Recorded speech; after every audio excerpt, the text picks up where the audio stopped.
In the early foggy hours of the morning, Liechtenstein's cavalry has moved forward. The French have moved up a little bit. Soult's 4th Corps begins approaching the Pratzen Heights. And in the south, Bagration's advance guard, 3 Russian corps have hit the French right hard.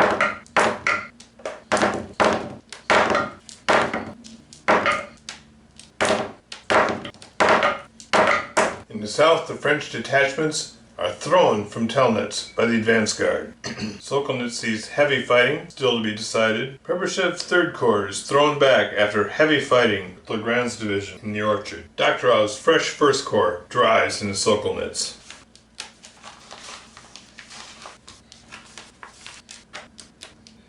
Liechtenstein's 5th Corps cavalry races forward and finds Murat on the Olmütz road. The dragoons ride off. Davout arrives, hopefully just in time to restore the situation in the south. Langren's 2nd Corps guards the northern flank. Soult's Corps drives on the Pratzen. Bagration continues the pressure. French detachments continue to fall back. Sokolnitz is occupied. North of Sokolnitz, Pribyshev drives. And although the 4th Corps is driven from the orchard, Prebyshev's corps is no longer. And Soult, storming the artillery on the Pratzen. And now it's mid-morning. Langren's 2nd Corps races towards the Pratzen to relieve the pressure.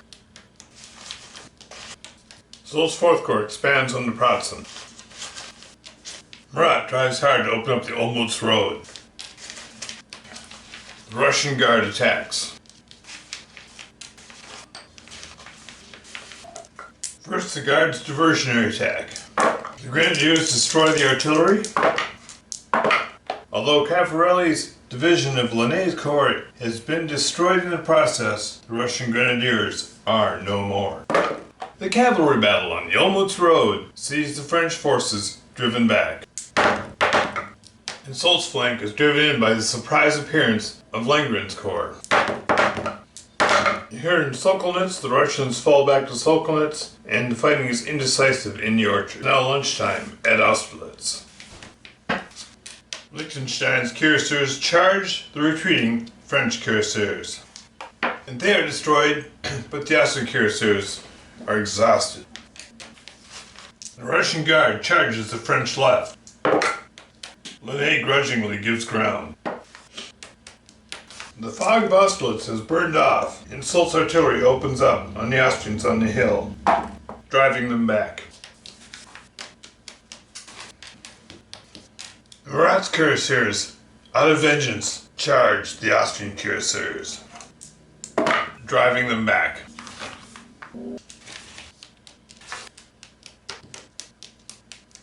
Murat's 1st Corps joins the line.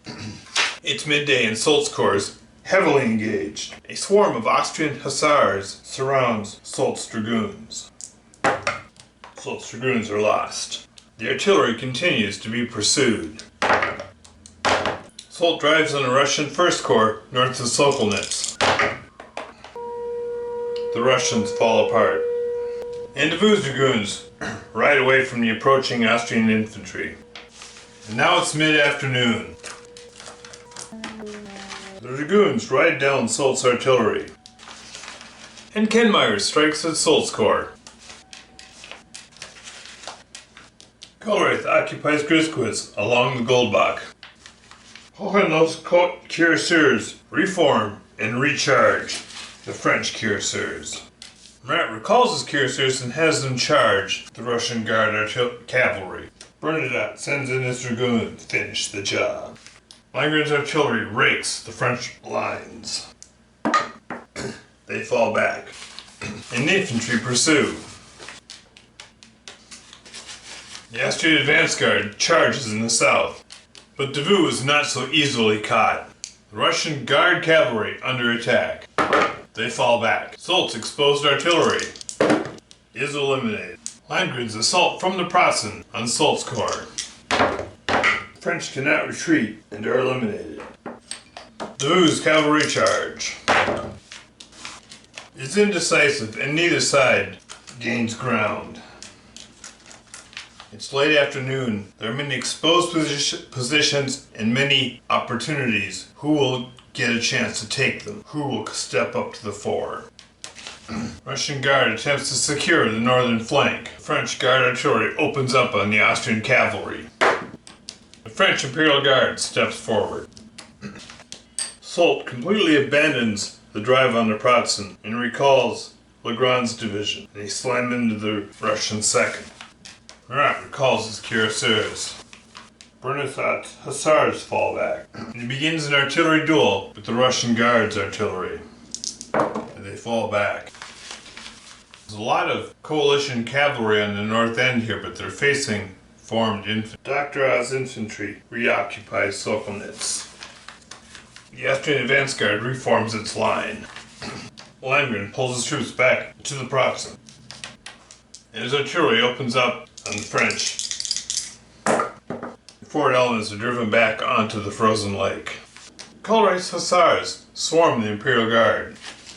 Colruyt's troops try to hold the town versus the French grenadiers. The grenadiers are lost, assaulting the Austrians fortified in the town. The hussars suffer heavy losses as the guard retreats across the Goldbach. It's early evening, and no one has established himself on the other side of the Goldbach. Guard artillery shells the town. The Austrians are driven out. From the hills, the guards open up on the hussars, driving them off. Doktorov unpacks bags on the other side of the Goldbach. The French now have this turn and next turn to either eliminate that bag or unpack bags across the Goldbach themselves. Soult crosses the Goldbach and unpacks bags. His troops protect the bags. Now Kenmeyer sees the unpacked bags and would like to have Liechtenstein's hussars attack them. He gets his free turn and he moves one. He had to cross, I think so, he has two left, which he moves one, giving him one left. Now he has to turn and he can't actually contact. So a lot of explanation to show that he can't actually contact that baggage this turn. So at this point, the best hope for anyone is to break the army. The coalition would need to eliminate 3 blocks from the French. The French would need to eliminate 2 blocks from the coalition. Impact bags allow Soult's corps to completely recover. One combat here in Sokolnitz. Now it looks like they've got them flanked, but you can't flank inside a town. The Russians are driven from Sokolnitz. The French are not able to secure it. Bernadotte's artillery continues the duel. The Russian artillery, again driving them back, at which point Revel's division slams into the lifeguards. Murat sends his cuirassiers against the Austrian cuirassiers. Russian Guard cuirassiers attack those cuirassiers, and the Russian Guard's hussars attack the French hussars. French Guard artillery hammers the Austrians back up in the hills, driving them back. Guard cuirassiers charge the hill, has to destroy one of those bags. Imperial Guard recovers. The 4th Corps chase off the hussars. And here we have it. Davout's cavalry can fit through the line and contact the Russian bags. And that ends it. In the final draws of the last turn, Davout's cavalry was able to contact the Russian bags, meaning the Russian line has been broken. That was close. That was hard fought. Good game.